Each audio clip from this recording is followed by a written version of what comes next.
Welcome to Seniority Authority, the podcast where I track down experts to answer your questions on aging. I'm your host, Kathleen Toomey. Let's get smarter about growing older.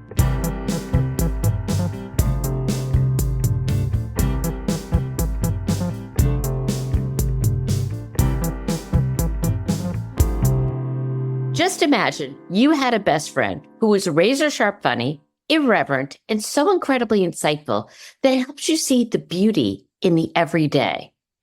And that best friend is someone who has seen life, who has been through a few things, and is ready to speak her mind.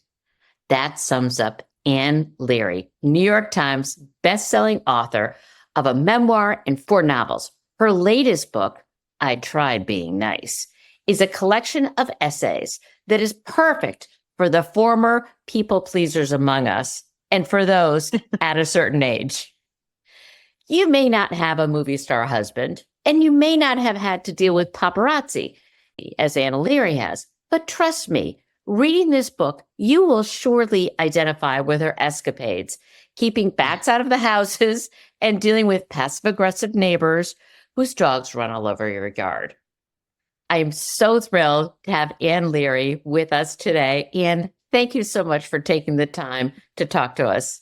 Oh, it's my pleasure. Thank you, Kathleen, for having me on your podcast. I'm very excited. Well, Oh, good. There's one of the dogs. Yeah. Oh my gosh. Who is this? This is my puppy, Sky. Sky. She's very needy. Oh, pretend she's not. She's beautiful. Welcome, Sky. She heard me talking, so she was sure it must be time for her to come and be with me. Oh my gosh, she is so adorable. She's so gorgeous. All right. Well, we're going to talk about your dogs, but first, let's talk about your writing. You published 4 novels and a memoir, along with this book of personal essays. Your very first book was a memoir called An Innocent Abroad. Let's talk about your writing process. Is it different, the process, depending on the genre that you're writing? Definitely. I actually do prefer writing fiction to writing nonfiction, but since I've done both, when I'm writing a novel, I'm really kind of always thinking about it. So I'm in a story that's not about me, and it's usually, my last novel was set in the 1920s, and once a novel gets going, it's actually working for me. I'm almost not in the present, and it's something my kids will tell you when they were in school. I would be driving them to school, and they would be saying, "Mom, Mom, Mom," because I was always kind of thinking about what was going to happen to my characters that day when I got back to my computer. So I kind of like that kind of dissociative state I get into when I'm writing a novel. However, writing these essays was really fun. They were really meant to be kind of lighthearted, and it was kind of a relief from all the research and focus that the last novel required from me. Well, and I can imagine that you start inhabiting your characters and they're in this other world. And while you're grocery shopping and dropping the kids off, you're still in the 1920s thinking about their motivation and the different life that they're living. Right. And if I'm writing, for example, my novel, The Good House, was told from the point of view of a woman who was then 60, but I was in my 40s. So now I'm actually the age of the character, but she was had a different personality than I do. She's very kind of straightforward and very much a New England Yankee. And I found that I kind of became like her while I was writing it. I was in her head and using her voice. And then later on, I found myself being a little bit like her. I know other authors I've talked to have this too. Certain characters that you particularly like, you miss when you finish writing that book. And I felt that way definitely about Hildy. Probably every book I've written, except for my nonfiction books that are about me. I don't miss writing about myself. Well, I think that's got to be hard, is writing about yourself. I think you can be more honest when you're writing fiction. So if I'm writing these personal essays or a memoir, I need to be aware of the fact that people that I know and love will read that. And if I'm writing about them, they might be offended or not. They might not appreciate it. If I write fiction, I might borrow aspects of somebody's character and use that in a book. And usually a person doesn't recognize that. So I can delve a little deeper into that person's psyche. Does that make sense? Absolutely. And you can be more honest because you're speaking from the character's perspective. Right. And I don't have to worry about kind of betraying the privacy of a loved one. Yeah. I'd say if I could write about my family, I'd have a mega seller because my family is very funny. But they actually have this thing, they like their own privacy. So. Their own privacy. Yeah. Well, when you're talking about being in the character's head, I would think that's probably very similar to what your husband, Dennis Leary, goes through when he's in a show. When he's in a show or a movie, he's got to be kind of inhabiting that character, and then he has to step away and be himself. So, absolutely. There is something similar. There's an actor becoming somebody else. So I think also, I know from my husband, and I know other actors too, I think actors are very good at studying the other humans, and good writers, I think, are too. I moved a lot growing up, and I wrote about that in this book. We changed schools a lot, my brother and sister and I. So I was good at reading rooms, let's say, and I still am, because I wanted to not be bullied. I wanted to be like everybody else. So I think that helped me. And I think I've seen that in actors too. My husband actually really, I notice more mannerisms or kind of maybe psychological traits of people. And my husband really notices physical traits that I miss. So he'll talk about a person has a funny way of walking or a way of using their hands that I don't really notice. So yeah, it's interesting that we have different ways of studying the other people. And it's all about observation to understand, what people are revealing in their words and in their actions. So let's talk. I love this book. And anyone, all of my readers need to go out and get it, hopefully at an independent bookstore. But it's so good if you're a former people pleaser like I am, and I'm not a recovering one. I'm still a people pleaser. Tell us because it was your first book of essays. What was the piece that got you started, or how did you come up with this idea, which is such a departure of what you've written before? Well, the idea was actually, I wrote about it. The first essay is the title essay, I've Tried Being Nice. And it happened that we moved to where we live now, which is in Westchester County, New York, in a nice neighborhood. And we live on a street where everybody walks. It's a dirt road. A lot of people walk here. And a lot of people walk with dogs off leash. My husband and I and our kids are huge dog people. And we always have a number of dogs. And at that time, we had two very psychologically unwell dogs that just didn't get along with other dogs that well. They were rescue dogs and just came with some issues. And there was this one person who I called Doodle Lady in the essay, although that's not the breed. I had to change the breed. I would think so. Because, the breed that she actually has is not as common as a doodle, and everyone in town would know who she was. But she would walk her dog off the leash, and it would come running onto our property, and I tried being nice and, said, went out to talk and said, it'd be so much nicer if your dog didn't come on our property. My dogs aren't friendly. And she said, my dogs get along with my dogs love the other dogs. Don't worry. And so that made me understand she doesn't know a lot about dogs, but whatever. And it just went on until finally one day we just had this passive aggressive back and forth. I'd be driving down the street. She'd be walking by. Her dogs would come running off my property, and I'd roll down the window and say, again, feeling would be better. And she'd say, okay, we're fine. And then finally one day I'd had it. Her dogs came on. And as they ran down my driveway, I was like, I've got to go catch them. I had to get in my car because when she and her friend are power walkers that I can't keep up. I drove past them. I didn't know what to say because I'm a people pleaser. I don't like confrontations. But then I decided I have to confront. I came back. And that in itself was a little unnerving, I think. She kind of for a dirt road. Yeah. She's like, why is she coming? She knew exactly who I was. So she kind of reached for her leash to put it on the dog. And I pulled up, rolled down the window and said, look, I've tried being nice. And I don't know where those words came from. I'm sure somebody said that. But it was like cocking a pistol. Like she kind of staggered backwards and said, I'm so sorry. Anyways, I then kind of unleashed a torrent. I became abusive. I said, if my dogs attack your dog, my dogs might have to be put down. Your dog could be that. And, anyway, I went home, and that kind of made me realize there's something to not being nice all the time. And then I thought I'd write about it. Some of the essays in this collection were previously published. I'd written for, Real Simple and the New York Times and other places. And I thought about doing an essay collection, but I thought it was a really good kind of theme for the entire collection, because I do think we women, especially, I think we're kind of biologically wired to really want the other people to like us. I think I've read that it comes from kind of when we were more primitive people, and we need the women in a tribe would need the other women to, especially the more dominant or the top women, the most popular women, to like us, so that our children would be protected. And so it is. I think we come by it honestly, but it doesn't always work well in modern society to like get the approval of others. And it also, I do explore this in the book a little bit, where people pleasing isn't really kindness. It actually comes from a place of fear and insecurity. And true kindness, which is what I thought I was being, but true kindness is generosity and selflessness. People pleasing is very selfish. It's very full of like a need to feel safe and liked, which isn't the most useful way to be, especially when you become a certain age. I didn't know when I was approaching menopause.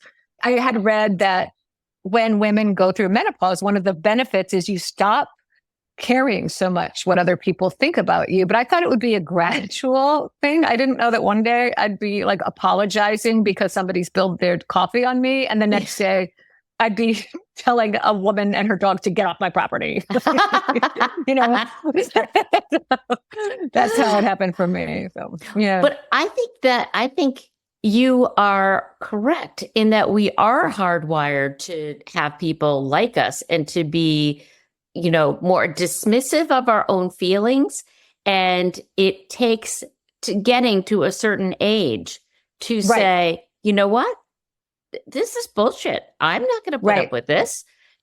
Right. And yes, that definitely. for you came very clearly in menopause, right? Well, yes. And I have to say, I still am a bit of a people pleaser. It's a work in progress. I'm trying to be better about it. But I think what happens to women who are parents, or all people who are parents, and I actually wrote about this in this essay, Empty Nest. I wrote about how we had to pretend to be nicer people than we were just to set a good example for our children.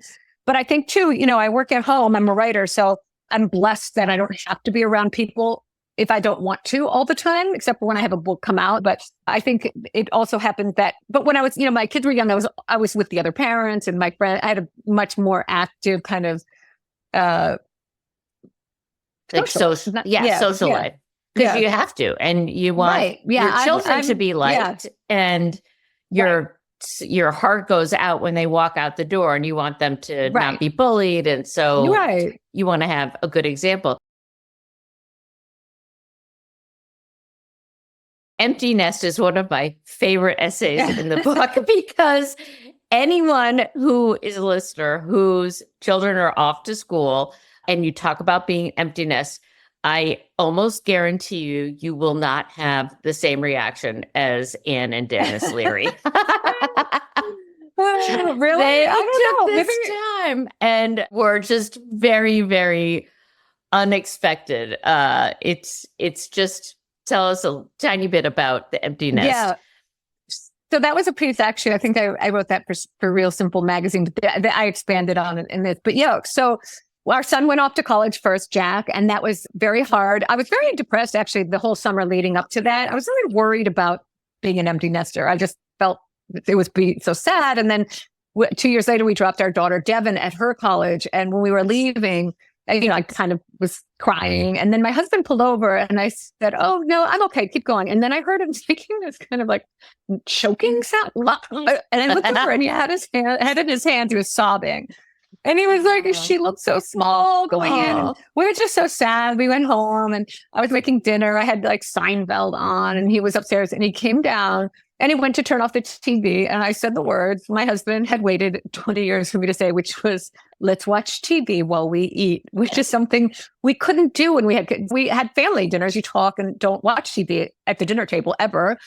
And that was when the fun began, because we then started doing everything we used to do before we had kids, which isn't crazy. We don't drink, but we'd also, just our table manners went out the window. Instead of saying, would you please pass the salt? We just like lunge across the table. We would, one day I was walking to the laundry room in my underwear, and instead of like being embarrassed and like running as fast as I could so nobody would see me and like make fun of me, I realized that the only person in the house likes seeing me in his underwear. And so we were just walking around with no clothes on. We swore all the time. This. Yeah, we didn't swear in front of our kids. Our kids really didn't swear until they went to college. We just swear.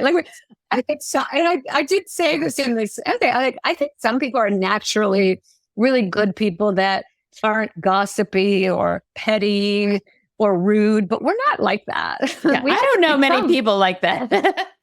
Yeah, we had to actually act like that because we had kids, we knew they deserved better than us. So we kind of had to up our game. And, my daughter was in the room. I would never, and I was on the phone with my sister, I wouldn't gossip because it's not nice. I didn't want to set that example for her. So I do think that for us as parents, it was really good for us to be better people for 20 years than we really are. And then it was a release to not be that way. Our kids die now when they come out. We actually have like this little TV table. We watch it. We eat dinner from the TV, not even at a table anymore. We sit on chairs in our living room and watch TV like old people. And they die. They're like, this is too much. Why? Why are you like this? You're like, we were like this before you were born. Yeah, we were frauds when you were growing up. We were total frauds. This is us. This is who we are. Sorry. I love that. I love that. And I would encourage readers, buy the book and think of empty nesting like Anne and Dennis. This is your hedonistic era. This is your era to go back to who you are and, just have fun. Have fun reclaiming yourself. Yeah. One thing I love about the book is its relatability to women of a certain age who are raised to be nice, keep quiet, keep the peace. And you write about arriving at your prime. And I love that. You're like, post-menopause, I am at my prime. And I'm at that point where I am going to do what I'm going to do. How did you change your behavior? How did that start changing your behavior? One is the whole empty nesting, but tell us a little bit about other things you don't do anymore that you let go of. Well, again, it is a work in progress, but when I am anxious about whether a person likes me or something, the way I kind of check myself is, what am I afraid of? If I'm afraid that I've hurt their feelings, that's genuine. I don't want to ever hurt anyone's feelings. I'm just afraid of, being not liked because I was honest. I don't know. I just try to not be I try to be more authentic and sincere. I have to say, I know what I found at this point in my life. Maybe it's because of where I live, but I have now some very good friends who are in their 80s. And a couple of them, they are definite role models for me because they're not people pleasers. They're nice, but they don't need the other people to admire them. That's not what they thrive on. They are authentic people. They're really smart people and active people. So I'm really watching kind of the older people, the women especially. Yeah. And I want to be like them. I want to be in my 80s the way they are, which is probably the way they've always been. They didn't have to work at it like I do. But yeah. I think that's great. It's an evolution, and we look to other older women that we admire and see how are they doing it, because we are always changing. And this getting into your prime, as you talked about, which I totally agree with, is to say, how do I want to be how do I want to show up in the world? Right. Yes. And I write about tennis in this book. I didn't start playing tennis till I was in my 40s. I didn't grow up playing tennis, but I play a lot of tennis now. And somebody once told me, everything you want to know about a person, you can learn about them on the tennis court. And it's really true. And I guess I've learned a lot about myself and people pleasing on the tennis court. And I play doubles. I love playing doubles, and you always have a partner in doubles. Yeah. And so the dynamic between you and your partner, and then the dynamic between you and the people across the court is just really interesting. And so I wrote about how there are certain people that are just other blamers.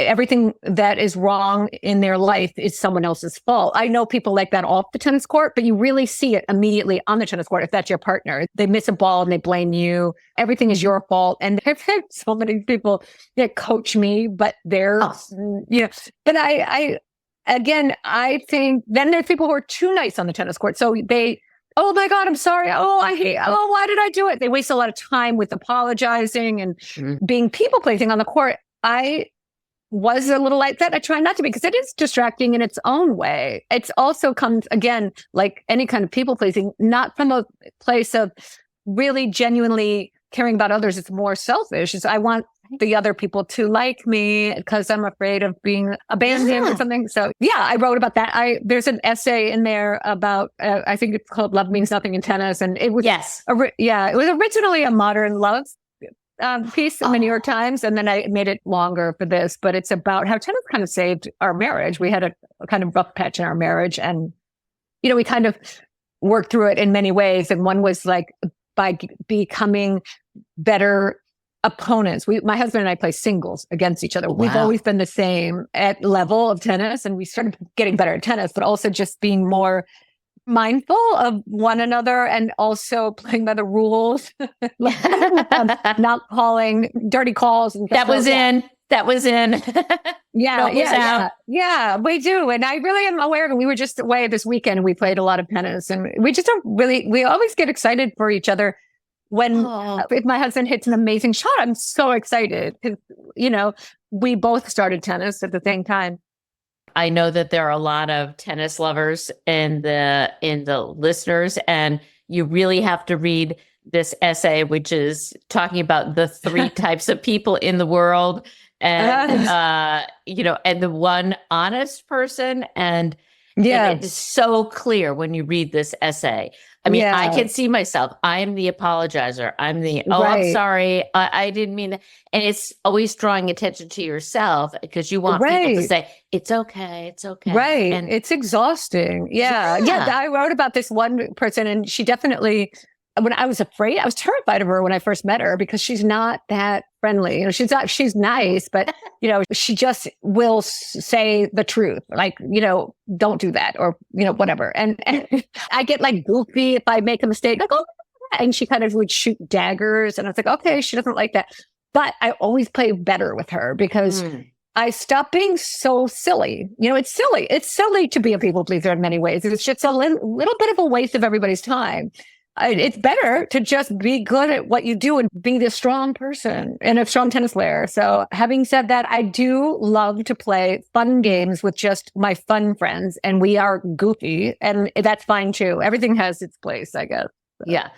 One of the exchanges I love about this honest woman on the court is when you were like, we're gaining. And she turned to you and said, we're losing. Yeah.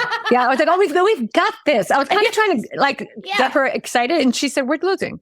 And she just doesn't have the capacity for that kind of enthusiasm, I guess.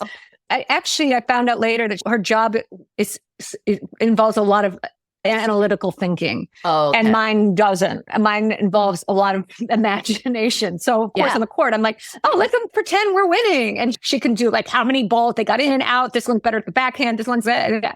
And she's really good at analyzing other players. So, but it's good to have those practical people that are like, okay, her backhand is weak, so let's keep shooting for her backhand. Right. Yeah.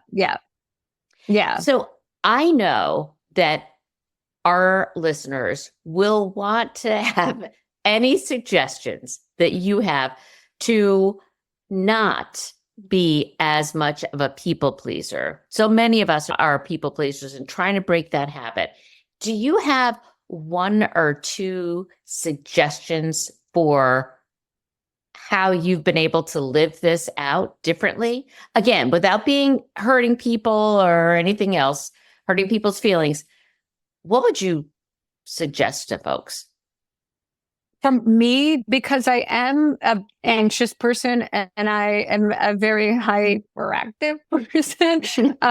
One thing I try to do now is take a beat. Like if I'm about to do something that's a little bit people pleasing, I might take a beat and just kind of assess it a little bit. Mm-hmm. I would say there's nothing wrong with again, most people think it's okay, but what many people, and I used to do a lot, is if I'm invited to do something, instead of just saying, I'm afraid that's not going to work, period. Yeah. I would say, I'll try. Maybe I can do that. And then later, so I drag out the thing because I'm afraid of people being unhappy, when in fact, the best thing is to just say, that's not going to work. And I don't have to give no one cares. I don't need to explain, and I don't need to backtrack later.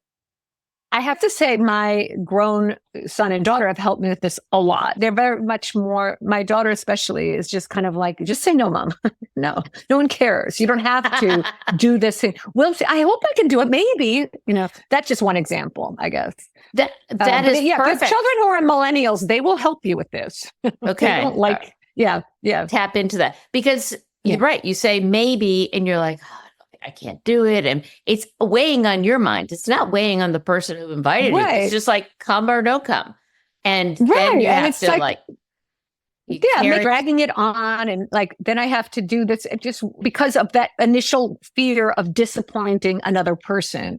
Again, it's very childish to be like that, but I think it comes from my childhood. That I am like that. Maybe most of us are. We didn't want to disappoint parents and teachers. And so we didn't. Yeah. So we said, yes. So I think so take a beat before you respond.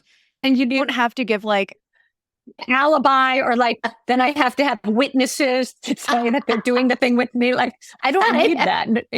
I don't need to take a poll of people and see if they agree that this is right. I just don't have to. You can't leave your house because someone might see you and you said you were unavailable. Yeah. I was with somebody recently who was like, don't post on Instagram because I said I was this. And I was like, oh, okay. Why not just not say you're doing, don't lie, better not to lie about stuff. And these are white lies, but they're kind of, they end up being a total waste of time, in my opinion. Yeah. I think that's really, really smart. So you're in the midst of this book tour, and I'm sure everyone asks you, what are you working on next?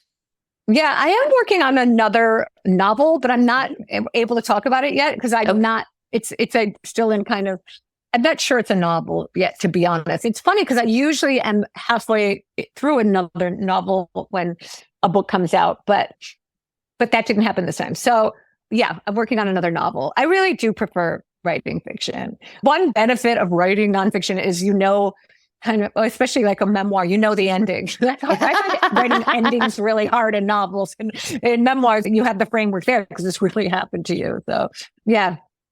Do you think at some point you will write another memoir, considering that your memoir was your first book, right? Yeah, I don't know. I feel like there are people who write multiple memoirs, and I mean, there's David Sedaris, who's just a brilliant essayist. So that's different. He just has to keep writing. Everybody, that's all we want him to do. But I do think some people, unless you're Barack Obama, or if you are an amazing Navy SEAL who also as a child was human trafficked. I don't know. Unless you've had multiple crazy things happen to you, I think one memoir per person might be enough. For me, there's not much less to talk about. So, I disagree with that, but I am just so thrilled you've been able to visit with us and talk with us about your book. Before we conclude, I just want to ask two questions for our listeners to let you get to know you a little bit better. What is guaranteed to make you laugh? Oh, I would say solemn occasions. I tend to have inappropriate laughter. That's what they call church giggles, but I don't really go to church. So when I'm in a church, it's a funeral or a wedding, and you're not supposed to laugh.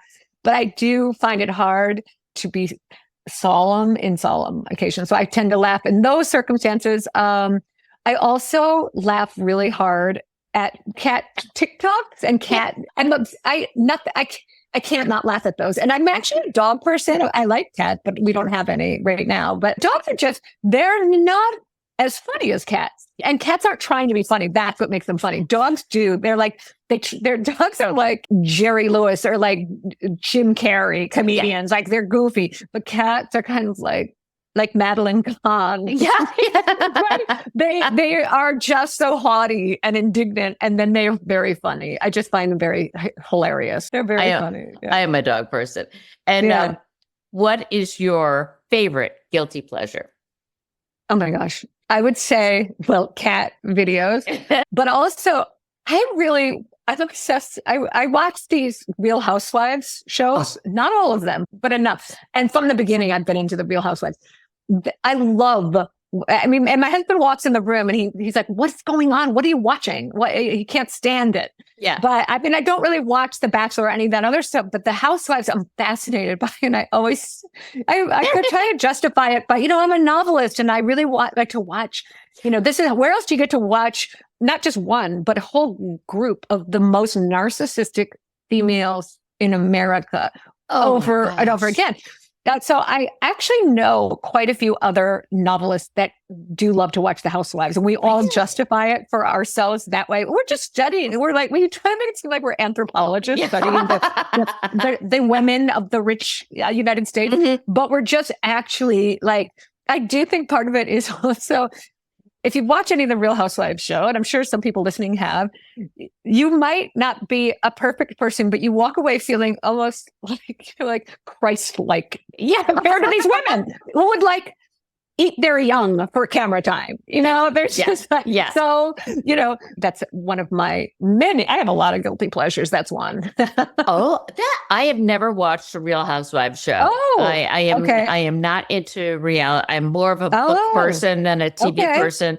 But I love good TV, but I will have to check that out. If you've gone this far with life, because I think that the franchise is kind of dying, and I would actually not go there if I were you. I would be very proud that you never had to be part of that. Well, I have enough narcissists in my life that I don't need to watch them on TV. Right. Yeah. In some ways, I think that's what attracts me to it, is these people are unabashedly horrible. And the people in my life, they try to present as kind of decent people. This is just like, they're just, unmitigated awfulness. So that does sound like fun. That does sound like fun to watch. It is fun. Yeah, it is. And I can totally understand, that it's like, I'm so virtuous because I am not, eating my young just so that I can get the best manicure in town. Oh yeah, I don't have to get my nose job and all the things that boobs and everything. Like, I'm so good. I'm so great. I feel great. I actually, don't care. They make me feel very good about myself. And that's sad. Well, we all need that every now and then. Yeah. Where do you draw the line? Serial killers also make me feel good. Yeah. I don't do that either. We could do like a whole self-help affirmation group. I am not a serial killer. Right. I do not at least I'm not this. Surgery. Yeah. I don't, I've never abused an animal. I've never tried to abuse a child or hurt their feelings even. So I'm amazing. Yeah. You've never pearled any adult woman's hair, Right. I've never turned a table over. Yeah. These women throw tables at each other. I've never done that. Never. Anyway. Yeah. So here we are talking to novelist and current saint, Ann Leary. Right. The perfect saint. Please pick up her book, I Tried Being Nice. You will laugh out loud. You will see yourself. You will see your friends in this book. You'll pass it around or talk about it in your book group. Please do find this book because it is absolutely fantastic. And that's so nice. It is so true. I've loved this book. Thank you, Kathleen. Thank you so much for taking the time to be here. And I'm happy. The book is now available at independent bookstores and other booksellers. That's our show for today. If you enjoyed it, please give us a review on your favorite podcast platform. Join us on Facebook or Instagram. Send me your dog pictures. And most of all, tell your friends so we can all get smarter about growing older. Thank you, Thank- Kathleen. Thank you. My dog is they decided the interview is over. She is so adorable and Yeah. loves you completely. I can tell. She's definitely a people pleaser, as all dogs are. Most dogs are. Okay. That's our show for today. If you liked it, please tell your friends so we can reach more minds and keep the conversation going. Or follow us on social at Seniority Authority. I'm Kathleen Toomey. Until next time, enjoy your chance to get smarter about growing older.